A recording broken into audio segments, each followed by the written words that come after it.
This crackpot millionaire body invites me up to his house because he says he's going to die. And one of his friends is going to off him because a coin says so. But he's the guy with the bucks around here. And he had been very generous to the Policemen's Benevolence Association. So I figured I'd humor him. I'd at least get a nice dinner out of it. I arrived at the mansion at 4:45 p.m. and we dined from 5 till 5:30. Afterwards, I took each of the 6 friends aside to chat with them for 15 minutes each. When I was done, at 7 o'clock, it was snowing pretty hard, so I figured I'd accept Mr. Body's invitation to stay the night. I awoke this morning to find that no one knew where Body was. Upon search of the house, I turned up a surprise homicide. The butler, Hopkins, had been stabbed in his room. I figured I might as well conduct an investigation of the murder that existed, so I talked to each of the guests once again. Miss Scarlett. Inspector. Could you describe to me the events that took place last night, as best you know them? Sure. I had dinner with everyone, then I went back to my room. I didn't stay there long, though, because I was going to go... Yes, you what? This is going to sound all wrong. What? Well, Oh, are you okay? Dust. There's dust floating around in here. Yes, I just cleaned off the table. It was rather dusty. I can't stay here. May I come back after the dust settles? Sure. I'll talk to you later. Good evening, Mrs. Peacock. Good evening to you, Inspector. Quite a sultry evening, don't you think? It's freezing out, Mrs. Peacock. We're in the middle of a blizzard. Yes, but the mansion is so hot. A steamy 75 degrees. I checked the thermostat myself. All right. Why don't you tell me, in your own words, what you were doing last evening? Well, I enjoyed the nice dinner with our currently missing host in the early evening. After that, I talked. As you know, What is it? What's the matter, Mrs. Peacock? smoke. I'm sorry. I had a cigarette earlier. But that was over an hour ago. Are you that badly affected? Yes, I'm afraid so. It makes my life so glad to be unable to haunt dark, smoky bars and speakeasies. So many cute guys all the time. I used to pick them up after they came out, but even the lingering smoke on their clothes and in their hair was too much for me to handle. I'm glad at the moment, though. So you were saying? Yes, as you know, I spoke to you from 5:30 until 4:45 last night. Yes. Afterwards, I was quite agitated, so I went outside to walk around. Had it started to snow by then? It was just starting. I walked over to the menagerie to look at some of Phyllis' animals. I was inside the Africa house where Hopkins was murdered. How do you know? The giraffe. He was the only animal that had a direct look through Hopkins' windows, since he was on the second floor. Anyway, you know giraffes. No, I can't say I do. Well, they're very sensitive creatures. Normally quiet, not used to buzz. I know when Hopkins was killed because the giraffe started screaming. Screaming? Not screaming, really. More like high-pitched yelp. I see. I didn't realize what made him upset at the time, though. I found out later when I went to Hopkins' room. You went to Hopkins' room? Did you two know each other? Yes, we were quite friendly. I had even loaned him my headphones earlier in the day. So you were going to get them back? No, I was going there because he was a fine, sensible man. But when I got to the room, I saw that it had been ransacked. I didn't go inside, so I still didn't realize he had been killed. I just figured it was none of my business. So Is that all? yes. Thank you for your time, Mrs. Peacock. Hello, Mrs. White. Hello, Mrs. White. Hello, Constable. Inspector. Inspector what? Who are you talking to? Nobody. Just you, Mrs. White. Oh, that's nice. Gesundheit. Frankfurter. Ich bin ein Berliner.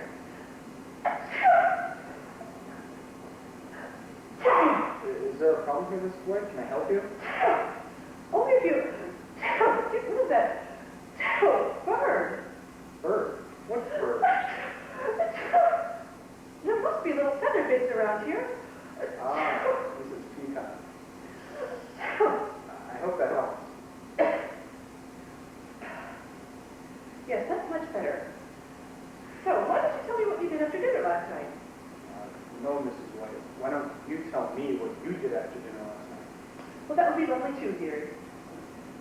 After dinner, I went and took a nice walk in the garden. It was below freezing last night. So that's why all the pretty flowers were frozen. Well, I was up there for a while, but then I saw the fire in the sitting room. It looked toasty and inviting, so I came inside. Into the sitting room. Yes, I came inside and shut the door and turned around. I saw a man in an orange pinstripe sweater, and he rushed at me. He was brandishing a large knife, and I was quite startled, so I backed up and tripped, and I hit my head on the doorknob, and I blacked out. But when I awoke, he was gone.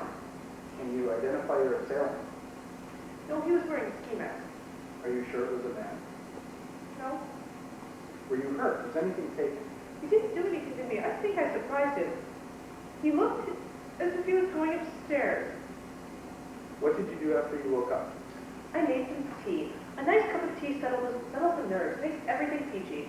Then at 6:30, I went to talk to you, and at 6:45, I went back to my room and spent the rest of the night crocheting. I made a lovely scarf. It's plaid. Would you like to see it? Maybe later. Had you ever met the butler? Hopkins? Oh, yes. He was a lamb. I let him borrow a cassette tape of mine. What tape was that? It was either Engelbert Humperdinck or the Nine Inch Nails. I forget. Okay, well, thank you for your time, Mrs. White. Thank you, sweetie. Hello again, Miss Brown. Are you all right now? Yes, I'm fine, thanks. You were in the middle of telling me something you didn't want to tell me. Yeah, last night after dinner, I went up to Hopkins' room. Was he still alive? Yes, he was very alive at that point. Now let me state right now that I didn't kill him.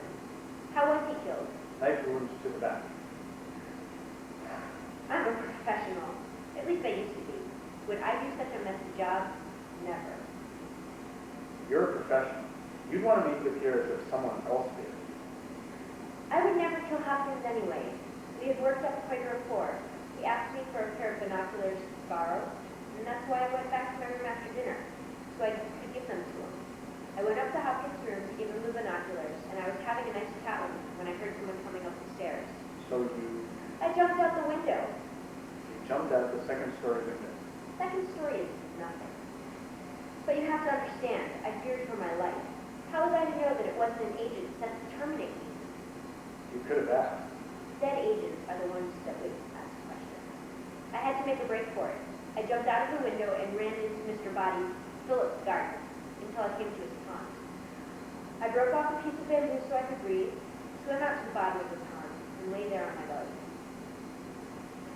I stayed there for about 10 minutes, but then I remembered my appointment with you, so I snuck back to the house. This is awfully far-fetched. Wouldn't the pond be frozen if it was snowing? Phillips keeps the pond heated for his carp. How deep is this pond? 6 feet, but my tube was long enough. You weren't wet for our 6:15 meeting. I had changed clothes. At 6:30, after leaving you, I went straight back to my room and stayed there till this morning. All right. Thank you, Miss Carter. Have a seat, Professor. I didn't take it. Take what? I don't know. What are you looking for? A murderer. Oh, right. Of course. I knew that. Could you describe your actions last night? Where were you after dinner? I went up to the attic. I was just looking around. Can I help you with that sneeze? It's a cat. It must have been in here. I haven't seen one. I don't even know if Bonnie owns a cat. You must be detecting my cat. There may be hairs on this jacket, but I haven't been home in 24 hours. It doesn't make a difference. The hair doesn't go away. I actually wrote a paper about it for a scientific review. Perhaps you read it? Here, have an antihistamine. Well, thank you.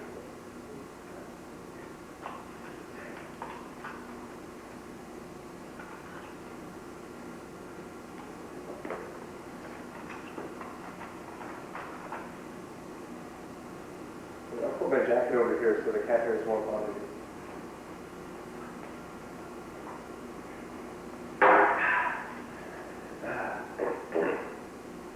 Thank you. You're a lifesaver. I didn't bring any this weekend. You're welcome. Go on with your story. Well, I went to the attic to look around. And what did you find? I found a candlestick. A gorgeous, antique silver candlestick. And I assume you kept it. Well, let's say I wanted to admire it for a longer period of time. It was a beautiful, shiny specimen. I didn't think anybody would miss it. It hadn't been touched for at least a couple of years. So I brought it downstairs. The attic stairs are near the butler's quarters, you know. And as I came down the steps, someone ran past me, jostled me. I fell down the remaining few steps and hit the back of my head on the ladder. And I blacked out. When I woke up, I folded up the ladder stairs and went back into my room until our meeting at about 7:15. And the candlestick? Well, that's the sad part. That's the sad part? Well, aside from the Hopkins, what I mean is, after I came to, the candlestick was gone. I see. Had you spoken to Hopkins at all? Why, yes. He was a marvelous gentleman. We discussed my controversial theory of luck distribution in non-Euclidean space. He agreed with me fully. He was a really brilliant man. Was that the extent of your relationship? No. He asked if I could borrow my fan, and I gladly agreed. He was a fantastic fellow. All right. Thank you for your time, Professor. Not at all. I may want to conduct a search of your room later. Oh. Well, I'll look forward to that then. Thank you for coming, Mr. Green. Thanks for nothing, copper. Look, there's no need to be edgy here, Mr. Green. I'm not prosecuting you, just asking you a few questions. Sure, man, grill me. I'm your steak. Go ahead and grill me. Please, tell me about what you did after dinner last night. Is that what you want, man?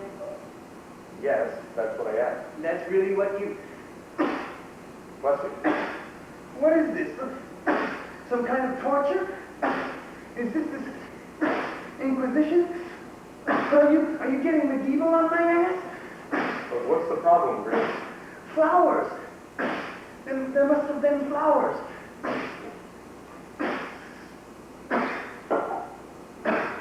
Is that better? Yeah. Where are they? I removed them before interviewing anyone. I knew about your allergy. I didn't realize you'd be affected anyway. Pollen lingers, you know, pollen lingers. It just hangs in the air. It just floats in the air as it waits to whoosh up my nose or can cause me fits. It follows me. Sure it does. Now, back to last night. Oh, right, yeah, back to the third degree. You want me to slip up so you can pin this whole Butler thing on me? Well, it ain't gonna happen, man. Me and Hopkins were close. He's a real cool guy. Oh, yeah? Yeah. Where were you when he was killed? From 6 to 6:15, I was with you. Except for that, I was in the conservatory listening to a record the entire time. I came to our last meeting from there, and I went right back after it was over. What record were you listening to? None of your business, man. Maybe it is. All right, I can't take any more of this interrogation. If you really want to know, if you want to delve into my psyche and dig around till you get something wet and slimy to pin on me, that's what you're going to get, man. I was listening to a very rare album from Philip's private collection. It was Herbert Hoover Sings the National Anthem. There, are you happy? And how did you get this album? That's the thing. Hopkins got it for me because he knew I'd like it. I didn't kill him. He was too cool for me to kill him. So you and Hopkins were close. I lent him my screwdriver earlier in the day. He wanted to drive some screws, you know? Do you have any witnesses to corroborate the story of you being in the conservatory? Did anyone else hear the music? This is kind of a private hobby. I made sure no one saw me, and I turned the volume way down so only I could hear it. I really don't want to go public with this, you know? Would you? Oh, no, not really. Well, thank you for your time. That's it? It's over? Did you forget to slap some handcuffs on me, or beat me with your billy club, or maybe strap me into the electric chair like lethal injections better?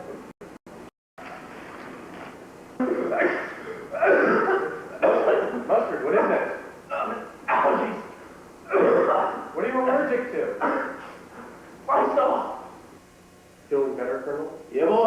the old lungs couldn't take.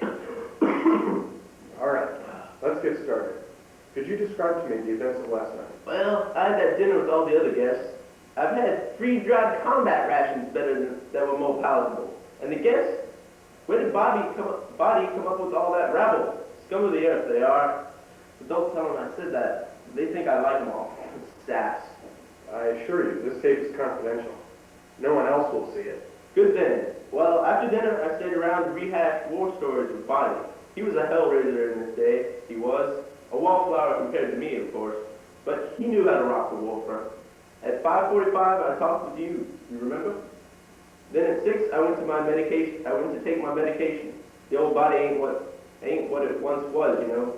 After that, I went up to Hopkins' room.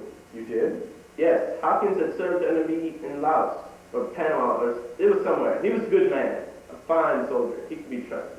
So you were friends with him? Yes. In fact, I'll tell you this because I know it's confidential. I even lent him my lucky teddy bear yesterday. Is that so? It's not what it seems. That bear was a lucky charm for our platoon. It was a mascot, a talisman. Sure. So you went up to Hopkins' room to discuss the war? Well, not as such. Bobby told me after dinner that he had hidden something in a book in Hopkins' room. I didn't know which book, but I did know it was between pages 57 and 58. I was going to look for it. Did you find it? No, I never got to search. When I got to his room, I saw that Hopkins was dead and the room was ransacked. Why didn't you tell me about it until this morning, if you knew about it last night? It's not my way. I went back to my room and spent the rest of the evening memorializing the soul of an excellent soldier. Oh, I understand. Thank you for coming, Colonel. No problem.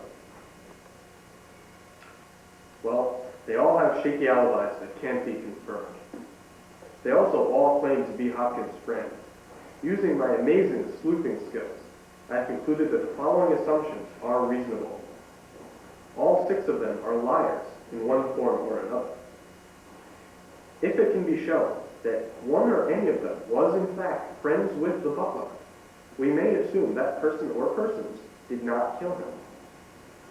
Any story that cannot be proved false may be assumed true, and therefore a valid alibi. Only one person killed Hopkins. The rest of the sleuthing is up to you. When you figure out who killed Hopkins, call me, Inspector Gray, immediately.